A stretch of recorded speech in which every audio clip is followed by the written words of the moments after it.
Hello, नमस्कार। आज फिर से मैं मुंशी प्रेमचंद की एक कहानी आपको सुनाने जा रही हूँ। मुंशी प्रेमचंद के बारे में कौन नहीं जानता। उनकी बहुत सारी कहानियाँ, उपन्यास सब बहुत पसंद करते हैं।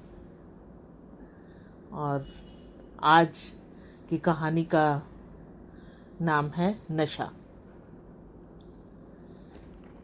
नशा मुंशी प्रेमचंद द्वारा लिखित है, तो इसके बारे में मैं आपको अभी सुनाने जा रही हूँ इस कहानी को। ईश्वरी एक बड़े जमींदार का लड़का था और मैं एक गरीब का लड़का, जिसके पास मेहनत मजदूरी के सिवा और कोई जायदाद न थी। हम दोनों में परस्पर बहसें होती रहती थी। मैं जमींदारी की बुराई करता, वह जमींदारों का पक्ष लेता, पर उसका पहलू कुछ कमज़ोर होता था, क्योंकि उसके पास जमींदारों के अनुकूल कोई दलील नहीं थी। वह कहता था सभी मनुष्य बराबर नहीं होते, छोटे बड़े हमेशा होते रहते हैं और होते रहेंगे। मैं इस वाद विवाद की गर्मी में अक्सर तेज हो जाता और लगने वाली बात कह जाता, लेकिन ईश्वरी हार कर भी मुस्कुराता रहता था। मैंने उसे कभी गर्म होते नहीं देखा। शायद इसका कारण यह था कि वह अपने पक्ष की कमजोरी समझता था। नौकरों से वह सीधे मुंह बात नहीं करता था। अमीरों में जो एक बेदर्दी और उदंडता होती है, इसमें भी उसे भी प्रचुर भाग मिला था।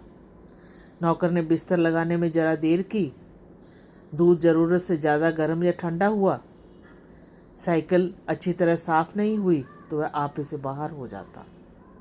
पर दोस्तों से और विशेषकर मुझसे उसका व्यवहार सौहार्द और नम्रता से भरा होता था।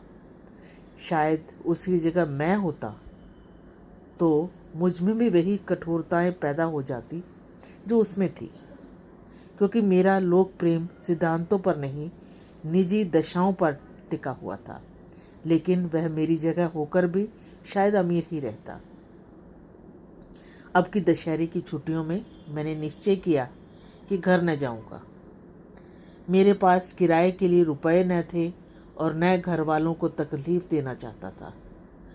मैं जानता हूँ वे मुझे जो कुछ देते हैं वह उनकी हैसियत से बहुत ज़्यादा है। उसके साथ ही परीक्षा का ख्याल था। अभी बहुत कुछ पढ़ना है। बोर्डिंग हाउस में भूत की तरह अकेले पड़े रहने को भी जी न चाहता था। इसलिए जब ईश्वरी ने मुझे अपने घर का न्योता दिया तो मैं बिना आग्रह के राजी हो गया। ईश्वरी के साथ परीक्षा की तैयारी खूब हो जाएगी। उसने इसके साथ ही कहा, लेकिन भाई एक बात का ख्याल रखना, वहाँ अगर जमींदारों की निंदा की तो मामला बिगड़ जाएगा। मेरे घर वालों को बुरा लगेगा। वह लोग तो असामियों पर इसी दावे से शासन करते हैं कि ईश्वर ने असामियों को उनकी सेवा के लिए ही पैदा किया है और असामी भी यही समझता है। मैंने कहा, तो क्या तुम समझते हो कि मैं वहाँ जाकर कुछ और हो जाऊँगा? हाँ, मैं तो यही समझता हूँ। तुम गलत समझते हो। ईश्वरी ने इसका कोई जवाब न दिया। कदाचित उसने इस मामले को लेकर उसके मामले को मेरे विवेक पर छोड़ दिया और बहुत अच्छा किया। अगर वह अपनी बात पर अड़ता तो मैं भी जिद पकड़ लेता। सेकंड क्लास तो क्या, मैंने कभी इंटर क्लास में भी सफ़र न किया था। अब की सेकंड क्लास में सफ़र का सौभाग्य प्राप्त हुआ। गाड़ी तो 9 बजे रात को आती थी, पर यात्रा के हर्ष में हम शाम को स्टेशन जा पहुँचे। कुछ देर इधर उधर सैर करने के बाद रिफ्रेशमेंट रूम में जाकर हम लोगों ने भोजन किया। मेरी वेशभूषा और रंग ढंग से पारखी खानसामों को यह समझने में देर नहीं लगी कि मालिक कौन है और पिछलगू कौन। लेकिन न जाने क्यों मुझे उनकी गुस्ताखी बुरी लग रही थी। पैसे ईश्वरी की जेब से गए। शायद मेरे पिता को जो वेतन मिलता है उससे ज़्यादा वह इन खानसामों को इनाम में मिल जाता हो। एक ठन्नी तो चलते समय ईश्वरी ने ही दी। फिर भी मैं उन सबों से उसी तत्परता और विनय की अपेक्षा करता था जिससे वे ईश्वरी की सेवा कर रहे थे। ईश्वरी के हुक्म पर सब के सब दौड़ते हैं, लेकिन मैं कोई चीज़ मांगता हूँ तो उतना उत्साह नहीं दिखाते। गाड़ी आई, हम दोनों सवार हुए। खान सामों ने ईश्वरी को सलाम किया और मेरी ओर देखा भी नहीं। ईश्वरी ने कहा, कितने तमीज़दार हैं ये सब, एक हमारे नौकर हैं कि कोई काम ढंग का नहीं। मैंने खट्टे मन से कहा, इसी तरह अगर तुम अपने नौकरों को भी 8 आने रोज़ इनाम दिया करो तो शायद इनसे ज़्यादा तमीज़दार हो जाएं। तो क्या तुम समझते हो वह केवल इनाम के लालच में इतना अदब करते हैं? जी नहीं, कदापि नहीं। तमीज़ और अदब तो इनके रक्त में मिल गया है। गाड़ी चली, डाक थी। प्रयाग से चली तो प्रतापगढ़ जाकर रुकी। एक आदमी ने हमारा कमरा खोला। मैं तुरंत चिल्ला उठा, दूसरा दर्जा है, 2nd क्लास है। उस मुसाफिर ने डिब्बे के अंदर आकर मेरी और एक विचित्र उपेक्षा की दृष्टि से देखकर कहा, जी हाँ, सेवक इतना समझता है, और बीच वाले बर्थ पर बैठ गया। मुझे कितनी लज्जा आई कह नहीं सकता। भोर होते होते हम लोग मुरादाबाद पहुँचे। स्टेशन पर कई आदमी हमारा स्वागत करने के लिए खड़े थे। 2 भद्र पुरुष थे, 5 बेगार। बेगारों ने हमारा लगेज उठाया। दोनों भद्र पुरुष पीछे पीछे चले। दोनों ने मेरी और अपरिचित नेत्रों से देखा, मानो कह रहे हो, तुम कौवे होकर हंस के साथ कैसे? रियासत अली ने ईश्वरी से पूछा, यह बाबू क्या आपके साथ पढ़ते हैं? ईश्वरी ने जवाब दिया, हाँ, पढ़ते भी हैं और साथ रहते भी हैं। यूँ कहिए कि आप ही की बदौलत मैं इलाहाबाद में पड़ा हुआ हूँ, नहीं कब का लखनऊ चला आया होता। अब कि मैं इन्हें घसीट लाया। इनके घर से कई तार आ चुके थे, मगर मैंने इनकारी जवाब दिला दिए। आखिर तार तो अर्जेंट था, जिसकी फीस 4 आने प्रति शब्द है, पर यहाँ से भी उनका जवाब इनकारी ही गया। दोनों सज्जनों ने मेरी ओर चकित नेत्रों से देखा। रियासत अली ने कहा, लेकिन आप बड़े सादे लिबास में रहते हैं। ईश्वरी ने शंका निवारण की, महात्मा गांधी के भक्त हैं साहब, खद्दर के सिवा कुछ पहनते ही नहीं, पुराने कपड़े जला डाले, यूं कहो कि राजा हैं।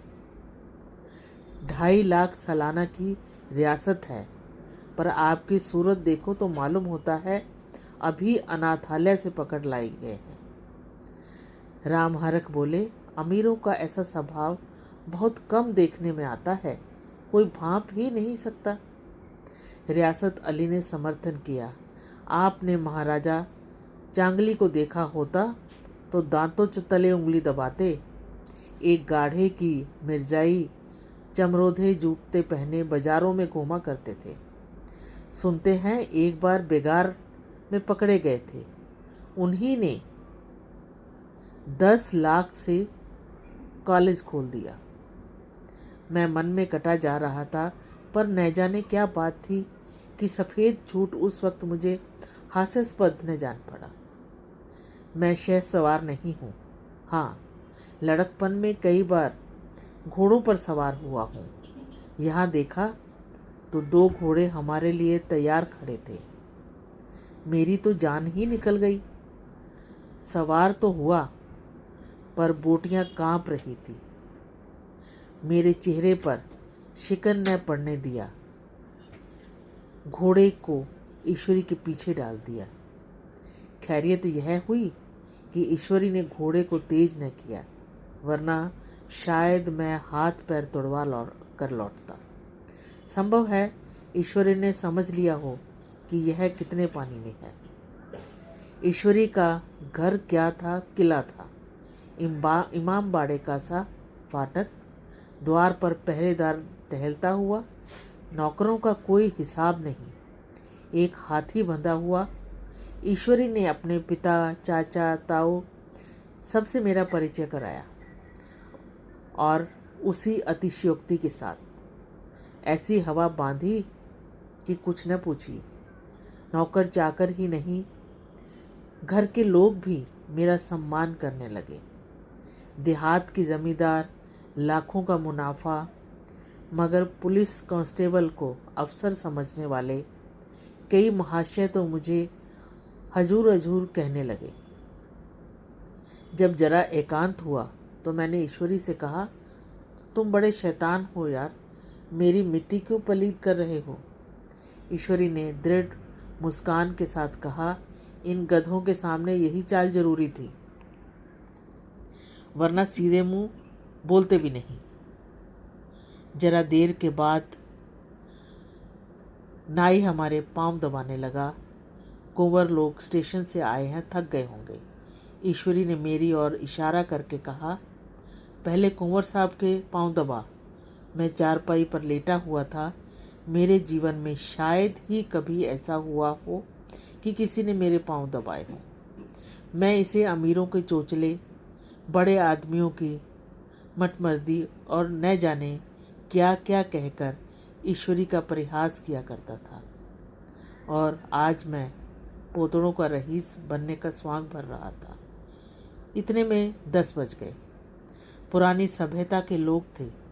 नई रोशनी अभी पहाड़ की चोटी तक पहुंच गई थी। अंदर से भोजन का बुलावा आया। हम स्नान करने चले। मैं हमेशा अपनी धोती खुद छांट लिया करता हूँ, मगर यहाँ मैंने ईश्वरी की ही भांति अपनी धोती भी छोड़ दी। अपने हाथों अपनी धोती छांटते शर्म आ रही थी। अंदर भोजन करने चले। हॉस्टल में जूते पहले मेज पर जा डटते थे, यहाँ धोना आवश्यक था। कुहार पानी लिए खड़ा था। ईश्वरी ने पांव बढ़ा दिए। कहार ने उसके पांव धोए, मैंने भी बढ़ा दिए। कहार ने मेरे भी धोए। मेरा वह विचार न जाने कहाँ चला गया था। सोचा था वहाँ देहात में एकाग्र होकर खूब पढ़ेंगे, पर यहाँ सारा दिन सैर सपाटे में कट जाता था। कहीं नदी में बजरे पर सैर कर रहे हैं, कहीं मछलियों या चिड़ियों का शिकार खेल रहे हैं, कहीं पहलवानों की कुश्ती देख रहे हैं, कहीं शतरंज पर जमे हैं। ईश्वरी खूब अंडे मंगवाता और कमरे में स्टोव पर आमलेट बनते। नौकरों का एक जत्था हमेशा घेरे रहता। अपने हाथ पांव हिलाने की ज़रूरत नहीं, केवल जबान हिला देना काफ़ी है। नहाने बैठो तो आदमी नहलाने को हाजिर, लेटो तो आदमी पंखा झलने को खड़े। मैं महात्मा गांधी का कुंवर चेला मशहूर था। भीतर से बाहर तक मेरी धाक थी। नाश्ते में जरा भी देर ना होने पाए, कहीं कुंवर साहब नाराज ना हो जाएं, बिछावन ठीक समय पर लग जाए। कुंवर साहब के सोने का समय आ गया। मैं ईश्वरी से भी ज़्यादा नाजुक दिमाग बन गया था, या बनने पर मजबूर हो गया था। ईश्वरी अपने हाथ से बिस्तर बिछा ले, लेकिन कुंवर मेहमान अपने हाथों से कैसे बिछावन बिछा सकता है? उनकी महानता में बट्टा लग जाएगा। एक दिन सचमुच यही बात हो गई। ईश्वरी घर में था। शायद अपनी माता से कुछ बातचीत करने में देर हो गई। यहाँ 10 बज गए। मेरी आंखें नींद से झपक रही थी, मगर बिस्तर कैसे लगाऊं? कुंवर जो ठहरा। कोई 11:30 बजे मेहरा आया। बड़ा मुंह लगा नौकर था। घर के धंधों में मेरा बिस्तर लगाने की उसे सुध ही न रही। अब जो याद आई तो भागा हुआ आया। मैंने ऐसी डांट बताई कि उसने भी याद किया होगा। ईश्वरी मेरी डांट सुनकर बाहर निकल आया और बोला, तुमने अच्छा किया। यह सब हरामखोर इसी व्यवहार के योग्य हैं। इसी तरह ईश्वरी एक दिन एक जगह दावत में गया हुआ था। शाम हो गई मगर लैंप मेज पर रखा हुआ था। दिया सलाई भी थी, लेकिन ईश्वरी खुद कभी लैंप नहीं जलाता था। फिर कुंवर साहब कैसे जलाएं? मैं झुंझला रहा था। समाचार पत्र आया हुआ रखा था, जी उधर लगा हुआ था, पर लैंप नदारद। दैवयोग से उसी वक्त मुंशी रियासत अलिया निकले। मैं उन्हीं पर उबल पड़ा। ऐसी फटकार बताई कि बेचारा उल्लू हो गया। तुम लोगों को इतनी फिक्र नहीं कि लैंप तो जलवा दो? मालूम नहीं ऐसे कामचोर आदमियों का यहाँ कैसे गुजारा होता है। मेरे यहाँ घंटे भर निर्वाणा हो।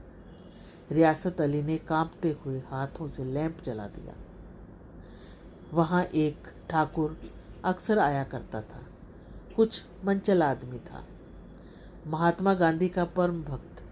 मुझे महात्मा जी का चेला समझकर बड़ा लिहाज करता था, पर मुझसे कुछ पूछते संकोच करता था। एक दिन मुझे अकेला देखकर आया और हाथ बांधकर बोला, सरकार तो गांधी बाबा के चेले हैं ना। लोग कहते हैं यहाँ स्वराज हो जाएगा तो जमींदार न रहेंगे। मैंने शान जमाई, जमींदार रहने की जरूरत ही क्या है। यह लोग गरीबों का खून चूसने की सेवा और क्या करते हैं। ठाकुर ने फिर पूछा, तो क्यों? सरकार सब जमींदारों की जमीन छीन ली जाएगी। मैंने कहा, बहुत से लोग तो खुशी से दे देंगे। जो लोग खुशी से न देंगे उनकी जमीन छीननी ही पड़ेगी। हम लोग तो तैयार बैठे हुए हैं। जो ही स्वराज हुआ अपने इलाके असामियों के नाम कर देंगे। मैं कुर्सी पर पांव लटकाए बैठा था। ठाकुर मेरे पैर दबाने लगा। फिर बोला, आजकल जमींदार लोग बड़ा जुल्म करते हैं सरकार। हमें भी हजूर अपने इलाके में थोड़ी सी ज़मीन दे दें तो चलकर वहीं आपकी सेवा में रहें। मैंने कहा, अभी तो मेरा कोई इख्तियार नहीं है भाई, लेकिन जो ही इख्तियार होगा मैं सबसे पहले तुम्हें बुलाऊंगा। तुम्हें मोटर ड्राइवरी सिखाकर अपना ड्राइवर बना लूँगा। सुना? उस दिन ठाकुर ने खूब भंग पी और अपनी स्त्री को पीटा और गांव के महाजन से लड़ने को तैयार हो गया। छुट्टी इसी तरह तमाम हुई और फिर हम प्रयाग चले। गांव के बहुत से लोग हम लोगों को पहुंचाने आए। ठाकुर तो हमारे साथ स्टेशन तक आया। मैंने भी अपना पार्ट खूब सफाई से खेला। जी तो चाहता था हर एक नौकर को अच्छा इनाम दूं, लेकिन वह सामर्थ कहाँ थी। वापसी टिकट था ही, लेकिन गाड़ी में बैठना था। पर गाड़ी आई तो ठसाठस भरी हुई। दुर्गा पूजा की छुट्टियां भोगकर सभी लोग लौट रहे थे। सेकंड क्लास में तिल रखने की जगह नहीं। इंटर क्लास की हालत उससे भी बदतर। वह आखिरी गाड़ी थी, किसी तरह रुक न सकते थे। बड़ी मुश्किल से तीसरे दर्जे की जगह मिली। हमारे ऐश्वर्य ने वहाँ अपना रंग जमा लिया, मगर मुझे उसमें बैठना बुरा लग रहा था। आए थे, आराम से लेटे लेटे जा रहे थे सुकड़ कर। पहलू बदलने की जगह न थी।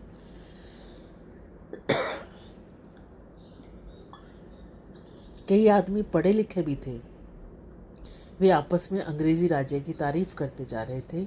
एक महाशय बोले, ऐसा न्याय तो किसी राज्य में नहीं देखा। छोटे बड़े सब बराबर। राजा भी किसी पर अन्याय करे तो गर्दन उसकी दबा देती है। दूसरे सज्जन ने समर्थन किया, अरे साहब, आप खुद बादशाह पर दावा कर सकते हैं। अदालत में बादशाह पर डिग्री हो जाती है। एक आदमी जिसकी पीठ पर बड़ा गट्ठर बंधा था, कलकत्ते जा रहा था। कहीं गठरी रखने की जगह न मिलती थी। पीठ पर बांधे हुए था।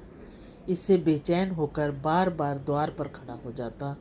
मैं द्वार के पास ही बैठा हुआ था। उसका बार बार आकर मेरे मुंह को अपनी गठरी से रगड़ना मुझे बहुत बुरा लग रहा था। एक तो हवा यूं ही कम थी, दूसरे उस गवार का आकर मेरे मुंह पर खड़ा हो जाना मानो मेरा गला दबाना था। मैं कुछ देर तक जब्त किए बैठा रहा। एकाएक मुझे क्रोध आ गया। मैंने उसे पकड़कर पीछे ढेल दिया और 2 तमाचे जोर जोर से लगाए। उसने आंखें निकाल कर कहा, क्यों मारते हो बाबूजी? हमने भी किराया दिया है। मैंने उठकर 2-3 तमाचे और जड़ दिए। गाड़ी में तूफान आ गया। चारों ओर से मुझ पर बौछार पड़ने लगी। अगर इतने नाजुक मिजाज हो तो अव्वल दर्जे में क्यों नहीं बैठे? कोई बड़ा आदमी होगा तो अपने घर का होगा। मुझे इस तरह मारते तो दिखा देता। क्या कसूर किया था बेचारे ने? गाड़ी में सांस लेने की जगह नहीं, खिड़की पर जरा सांस लेने खड़ा हो गया तो उस पर इतना क्रोध? अमीर होकर क्या आदमी अपनी इंसानियत बिल्कुल खो देता है? यह भी अंग्रेजी राज है, इसका बखान आप कर रहे थे। एक ग्रामीण बोला, दफ्तरन माँ घुसन तो पावत नहीं, उस पर इतना मिजाज? ईश्वरी ने अंग्रेजी में मुझसे कहा, वीर तुम कितने मूर्ख हो।